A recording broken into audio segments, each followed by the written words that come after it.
selamat datang di Ngobrol Iman.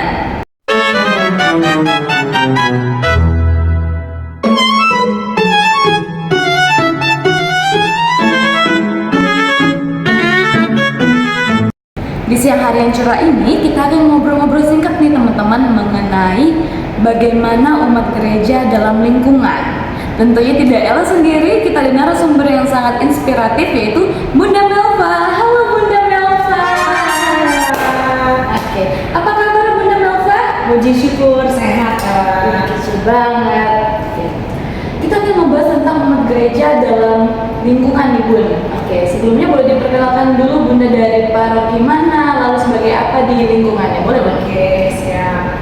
Jadi saya dari lingkungan Santo Aloysius, paroki Halim Perdana Kusuma, dekat Jakarta Timur. Oke, kalau di lingkungan sebagai apa Di nih? lingkungan sebagai pengurus seksi sosial.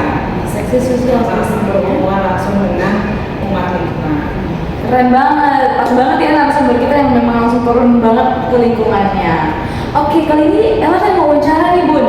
Ada beberapa pertanyaan tentang lingkungan, kebetulan nanti di lingkungan Santo Aloysius ya Bun ya? Iya. Oke.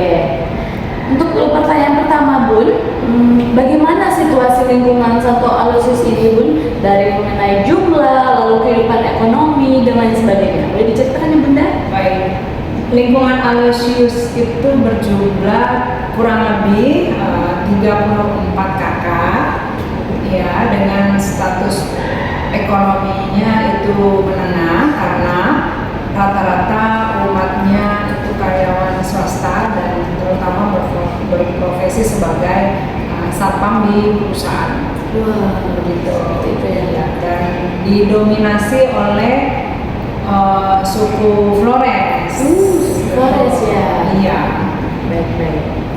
Baik Ibu, setelah kita mengetahui jumlahnya berapa dan bagaimana kehidupan ekonomi dan umat yang sangat mendominasi dalam lingkungan tersebut adalah Flores. Oke. Untuk pertanyaan kedua Bu, bagaimana sih kegiatan menggereja umat dalam lingkungan Santo Aloysius dari liturgia, krikma, koinonia, diakonia, dan martiria Bu? Boleh diceritakan ya Bu ya? Oke.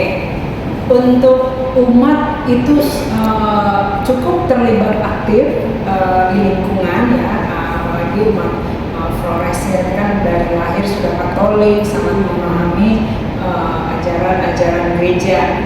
Terutama adalah kalau liturgia itu doa rosario itu umat sangat banyak ya. Kalau saat doa rosario mereka hampir semua umat hadir. Bapak-bapak, ibu-ibu, termasuk anak-anak itu pasti hadir kalau doa rosario. Lalu untuk kegiatan lainnya itu kayak kur lingkungan. Kami juga punya kur lingkungan yang siap melayani tugas di gereja. Tapi sayangnya untuk kur lingkungan ini lebih didominasi oleh ibu-ibunya, emak-emaknya, Emak-emaknya teman-teman. karena bapak-bapaknya ini kerja. Benar ya. Karena latihan kur itu kan malam ya. Iya benar. Jadi yang lebih sering kur itu biasanya emak-emak sama anak-anak mudanya. Walaupun di paroki di lingkungan kami tidak ada OMK-nya kurang aktif, mungkin karena bekerja, banyak yang bekerja terus pulang juga malam, jadi mereka kurang aktif karena itu dari alasannya. Lalu untuk kegiatan koinonianya itu adalah pertemuan lingkungan. Pertemuan lingkungan itu sih biasanya kami pertemuannya membahas sesuatu hal yang memang harus dibahas. Contohnya kayak mau mengadakan pesta lingkungan, baru ada pertemuan lingkungan. Mengadakan Natal di paroki misalnya kita ada pertemuan lingkungan. Hanya itu aja sih kalau untuk koinonianya. Lalu untuk diakonia, itu diakonianya kami melakukan kunjungan ke rumah-rumah umat yang memang membutuhkan bantuan. Contohnya kayak sakit, itu kami ada RT-nya, HRT-nya, anggaran rumah tangganya ada. Lalu untuk lansia juga ada membantu umatnya. itu aja sih ya, lebih ke kunjungan orang sakit dan lansia untuk diakonianya. Lalu untuk martirianya itu biasanya OMK lebih aktif di paroki, ya OMK-nya aktif di paroki, kalau di lingkungannya kurang. Begitu, mungkin ya itu tadi ya. Kalau di paroki kan biasanya kegiatannya siang ya, tapi kalau latihan juga jarang. Tapi kalau OMK di lingkungannya juga kurang karena itu tadi alasannya, mungkin OMK-nya sudah bekerja, jadi nggak ada waktu. Gitu sih. Begitu. Jadi tahu ya teman-teman ya bagaimana kegiatan-kegiatan umat Santo Aloysius ya. Ya. Ternyata OMK-nya kurang aktif di lingkungan ya. Di lingkungan. Tapi kalau di paroki aktif mereka, ya. Anak-anak juga begitu. Anak-anak bina imannya dulu aktif. Tapi karena yang tadinya OMK yang ajar ini sudah menikah, jadi belum ada regenerasi nih, jadi dianya nggak aktif lagi, tapi dianya itu dialihkan atau aktifnya di paroki, gitu. Ya. Kita lanjut Bun, pertanyaan yang terakhir nih Bun. Ya. Menurut Bunda nih sebagai seksi sosial yang memang langsung turun langsung ke lingkungan nih Bun, bagaimana sih Bun menurut Bunda partisipasi umat Santo Aloysius ini dalam kegiatan KBG ya Bunda? Ya, itu tadi untuk kegiatan KBG-nya tertentu kayak Doa Rosario itu tadi dia aktif, tapi untuk kayak pendalaman kitab suci di BKSN kayak gitu kan, itu paling yang datang paling banyak dari 35 kakak itu paling 5 kakak. Nggak tahu kemana.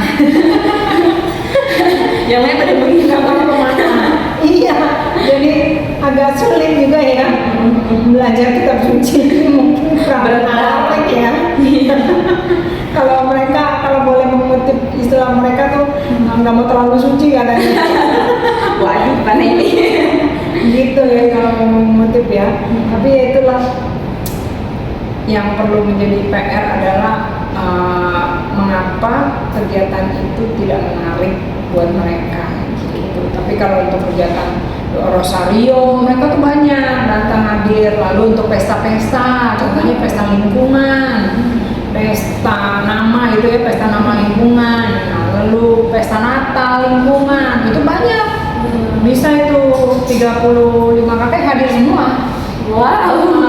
Dan luar biasanya adalah mereka turut serta berpartisipasi, misalnya menyumbang misalnya makanan, gitu, minuman, mereka mau nyumbang, jadi akhirnya dana yang dibutuhkan tidak banyak karena sudah disumbang. Kesana sih arah KBG-nya mereka kesana, gitu. Kompak sekali teman-teman untuk Aloysius ini, cuma yang minimnya pada partisipasi mungkin kayak BKSN dan lain sebagainya, dan dominasinya ibu-ibu sama anak-anak karena bapak-bapaknya kerja. Apalagi malam kan mereka satpam kan profesi satpam lebih banyak malamnya gitu. Maklum ya, kita pasti sampai pada penghujung acara Bun, cuma 3 pertanyaan aja Bun. Terima kasih sudah menjawab Bunda. Semoga lingkungan Santo Aloysius ini semakin kompak dan semakin membara semangatnya nih dalam pelayanan semuanya. Amin. Makasih Bunda udah membantu wawancara ini. Tuhan memberkati Bunda. Berkati. Sekian dari wawancara singkat-singkat kita pada hari ini teman-teman. Kita tunggu di konten selanjutnya. Bye bye. Shalom.